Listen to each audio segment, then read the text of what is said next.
राम जी, तो आज मैं आप लोगों को ले आई हूँ सरस मेले में। ये लगा है लेजर वैली पार्क के ग्राउंड में, जो कि है सेक्टर 29 में। और एंट्री करते करते मैं आपको बता दूं कि ये 29 अक्टूबर तक खुला है। इसकी टाइमिंग है सुबह 11 बजे से शाम के 9 बजे तक।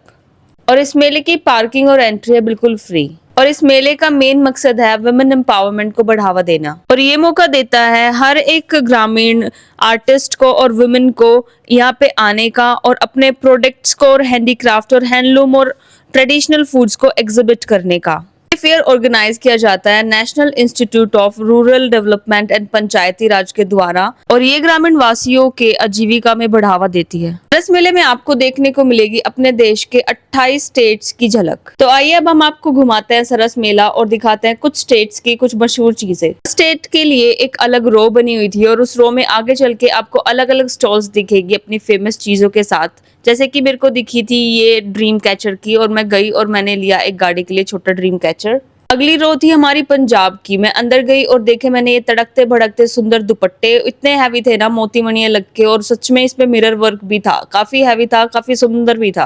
तो इतने हैवी स्टॉल्स मेरे किसी काम के हैं नहीं, तो मैंने ये दुपट्टा लिया नहीं और वापस से फोल्ड करके टांग दिया। बड़ी मैं अगले स्टेट की तरफ आगे बढ़े और पहुंचे हम आंध्र प्रदेश के रो में। इस रो में घुसते ही मेरी नजर सीधी गई इन टेबल और चेयर्स पे, जो कि वुडन के थी। बड़े ही प्यारी कारीगरी इनके ऊपर हुई थी। हम गए और निहारी इनकी कारीगरी, और बैठ के देखा कि कितने कंफर्टेबल है या नहीं है। बहुत ही सुंदर वर्क किया हुआ था इनके ऊपर, पर हमारे ये किसी काम के थे नहीं, तो सराहना करी और हम वहां से चलते बने। मेरी नजर गई इन सूतड़ी से बने हुए पिड्डों पे। तो पहले के जमाने में इनका बड़ा ही महत्व होता था। नई बहू आती थी और पिड्डे पे बैठती थी संगर सवर के, पर आजकल कुर्सियों ने इनका चलन बिल्कुल ही खत्म कर दिया है। फिर हम पहुंच गए थे यूपी की एक स्टॉल पे। बड़ी ही प्यारी प्यारी साड़ी थी। तो बीइंग अ टीचर, अब साड़ी दिखेंगी तो मन तो डिसलेगा ही। तो मैं और मम्मी गए और 2-3-4 हमने साड़ी चेकआउट करी। एक साड़ी आ गई थी मेरे को काफी पसंद, तो मैंने उसका मोल भाव किया। मानो मोल भाव करने का मन तो नहीं था, पर बीइंग अ औरत मेरे खून में ही है ये बार्गेनिंग करना, तो ये फर्ज मैं अपना निभाते हुए मैंने थोड़े से पैसे कम करवाए और अपनी साड़ी को पैक करा के हम वहां से निकल लिए। अगली स्टॉल थी हमारी कर्नाटका की। तो कर्नाटका का तो था ये भाई, पर इसने चप्पलें रख रखी थी कोल्हापुरी। थी मैं और मम्मी गए और हमने कुछ एक कोल्हापुरी चप्पलें ट्राई करी। कोल्हापुरी चप्पलें लगती तो बहुत सुंदर है, पर ज्यादा कंफर्टेबल मेरे को लगती नहीं। पैर बिल्कुल खड़े खड़े टाइट हो जाते हैं नीचे से। वैसे भी अब ठंड आने वाली थी, तो इनका कोई यूज नहीं था लेने का, तो हमने ये प्लान ड्रॉप किया और बढ़े हम नेक्स्ट स्टॉल की तरफ। अब आ गया था हमारे हरियाणा का स्टॉल। तो हरियाणवी स्टॉल पे से हमने ये देखे अपने कढ़ाई वगैरह, और वैसे भी हमें एक पैन लेना ही था चौक वगैरह लगाने के लिए लोहे का। तो यहाँ से हमें काफी अच्छा लगा, तो इन अंकल से हमने ये पैन लिया।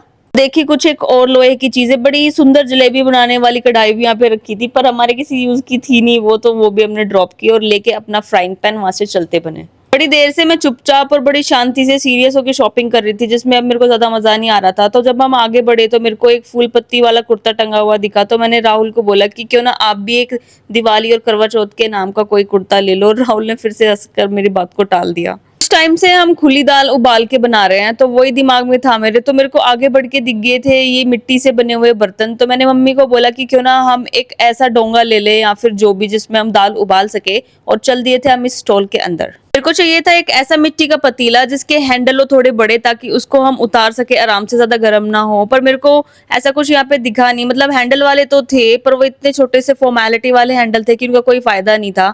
तो बहुत सारे हमने डोंगे और ये पतीले यहाँ पे चेक किए, पर कुछ ज्यादा खास लगा नहीं मेरे को। और फिर मैंने मम्मी को बोला कि क्यों ना हम सदर मार्केट से जाके ही ले।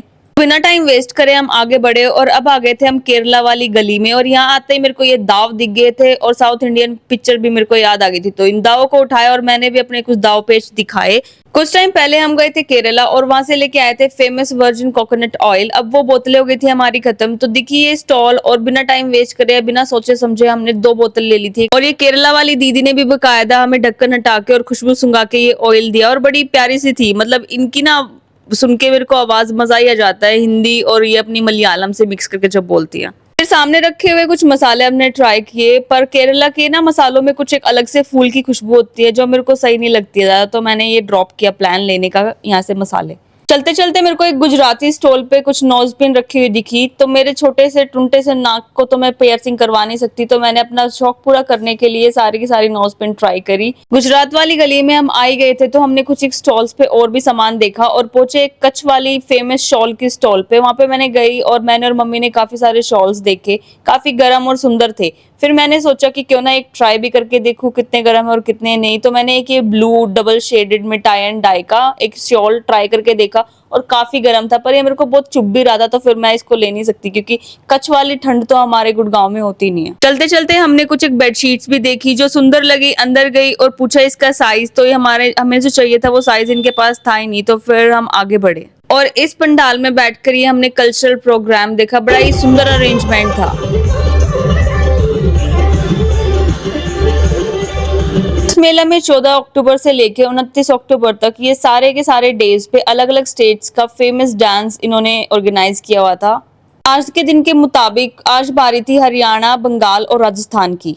थोड़ी देर कल्चरल प्रोग्राम देखने के बाद जब हम बाहर आए तो कर्नाटका के इस प्यारे से स्टॉल पे मेरी नजर गई जहाँ पे ये हैंड क्राफ्टेड झालर और लटकन और लैंप शेड्स थे। मेड होने के कारण ये काफी महंगे भी थे। और ये आ गया है हमारा फेमस आदिवासी ऑयल। इन दीदी ने बड़े प्यार से मेरे को इशारा किया आने के लिए, तो मैं इनके पास गई और ये मेरे को बता रही थी कि आपके छोटे छोटे बाल को हम लंबा कर देंगे 3 महीने तक अगर आप ये यूज कर लोगे तो। पर मैंने दीदी को बोला कि जितने आपके अब हैं इतने तो मैंने रख के छोड़ दिए। मतलब ये दीदी भी मेरे छोटे बालों को अंडर एस्टिमेट कर रही थी। और ऐसे ही एक एक करके हमने काफी सारी शॉप्स को एक्सप्लोर किया और नई नई चीजें और नई नई जगहों की फेमस चीजें हमने देखी। राजस्थानी सिंगर्स की मधुर आवाज ने हमें अपनी तरफ खींच लिया और हम गए पंडाल की तरफ और सुना इनका गाना।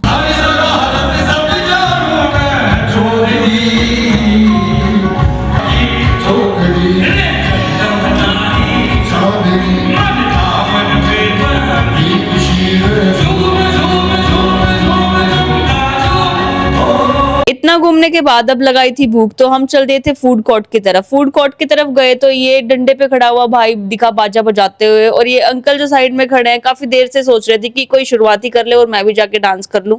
तो जी नाचने वाले के पैर तो देखो रुकते हैं ही नहीं, तो अंकल ने थोड़ी देर तो वेट की कि कोई आ जाए, पर अंकल ने फिर शुरू कर दिया खुद ही डांस करना और खूब इंजॉय किया इन भैया के साथ। ये बीन वाले भैया भी फुल इंजॉय ले रहे थे। इधर शॉपिंग करने के बाद और 70 तरीके की चीजों को छेड़ने के बाद हाथ हो गए थे बिल्कुल काले मिट्टी से, तो हमने भी इनकी सुविधा का पूरा लाभ उठाया और हैंड वॉश करने के बाद पहुंच गए थे हम कुछ खाना खाने के लिए। जल्दी जल्दी खाना पीना किया और निकल लिए थे घर के लिए, क्योंकि घर आके बनाना था पापा के लिए कुछ खाना। हमारे पापा बाहर का कुछ खाते हैं नहीं और आज हो गए थे हम लेट, तो यही था कि हमने तो खा लिया पर घर पे एक इंसान और भी है अभी भूखे।